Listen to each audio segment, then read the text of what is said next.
Redes de espacios naturales. Son redes de lugares que pretenden conservar una representación de todos los tipos de hábitats y especies de flora y fauna silvestres de interés comunitario. Hay dos tipos, la Red de Espacios Naturales Protegidos de Navarra y la Red Natura 2000. No se prohíbe acceder a estos lugares, pero se busca una gestión sostenible que beneficie tanto al lugar como a las personas. Espacios naturales de la zona.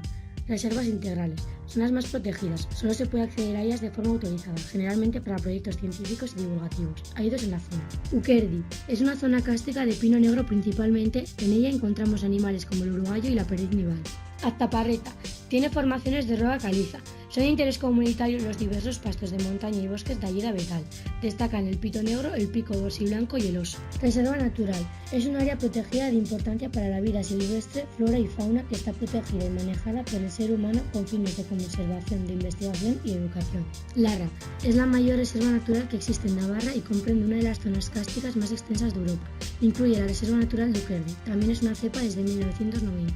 La Font de Burgui está constituida por un desfiladero abierto por el río Esca con robledales y carrascales. Los monumentos naturales son formaciones que por su belleza o singularidad merecen protección oficial.